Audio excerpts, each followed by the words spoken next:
अस्सलामुअलैकुम वरहमतुल्लाहि वबरकातुहू। उम्मीद है आप तमाम बहनें खैर आफ़ियत से होंगी।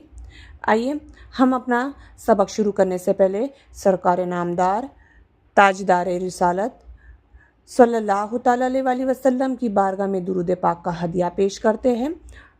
सल्लु अलल हबीब सल्लल्लाहु ताला अला मुहम्मद सल्लल्लाहु ताला अलैहि वालिहि वसल्लम। सबक नंबर 1, हुरूफ़ हिजा। हुरूफ़ हिजा किसे कहते हैं? तो जैसा हमने सबक नंबर 1 दूसरे कायदों में पढ़ चुका है कि सबक नंबर 1 जो होता है उसे कहते हैं हुरूफ़ मुफ़रदात, जो सिंगल वर्ड्स होते हैं, और उसी हुरूफ़ मुफ़रदात को ही हुरूफ़ तहज्जी कहते हैं, और इसी का ही तीसरा नाम है हुरूफ़ हिजा। तो सवालात देखते हैं। आइए हम, हुरूफ़ हिजा कितने हैं? तो इसका जवाब है हुरूफ़ हिजा 29 है, यानी 29 है। हुरूफ़ हिजा किसे कहते हैं? तो हुरूफ़ हिजा अलिफ से लेके या तक के तमाम हुरूफ है जो 29 शामिल है, उसे हुरूफ़ हिजा कहते हैं। इस सबक में कितने तरह के हुरूफ है? इस सबक में 2 तरह के हुरूफ है, एक 2 हरफी और एक 3 हरफी। 2 हरफी हुरूफ किसे कहते हैं?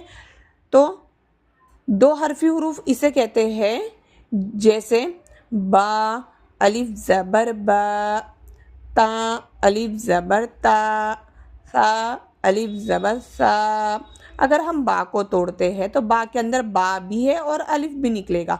ऐसे ही ता के अंदर ता अलिफ दोनों निकलेगा, इसीलिए इसे 2 हरफी कहते हैं। सवाल नंबर 5 है हमारा, 2 हरफी को कितनी खींचकर पढ़ेंगे? तो 2 हरफी हुरूफ को हरकतैन मिकदार यानी 1 अलिफ यानी 2 हरकत के बराबर खींचकर पढ़ेंगे। सवाल नंबर 6, 3 हरफी हुरूफ किसे कहते हैं? 3 हरफी हुरूफ उसे कहते हैं जो 3 हरफों पर मुश्तमिल होता है, जैसे जीम, दाल, ज़ाल। अब जब जीम को हम तोड़ते हैं तो जीम के अंदर 3 हर्फ निकलते हैं, जीम या मीम। दाल को तोड़ते हैं तो दाल में भी 3 हर्फ निकलेंगे, दाल अलिफ लाम। ज़ाल को तोड़ते हैं तो इसी तरीके ज़ाल के अंदर भी 3 निकलेंगे, ज़ाल अलिफ लाम। इसीलिए इसे 3 हरफी कहते हैं। 3 हर्फ को कितना खींचते हैं? 3 हर्फ को 6 हरकत खींचकर पढ़ते हैं। 6 हरकत यानी 2-2.5 अलिफ की मिकदार तक हम खींच के पढ़ते हैं। क्यों? क्योंकि इसके ऊपर मद होता है, और मद की खूबसूरती होती है खींचना।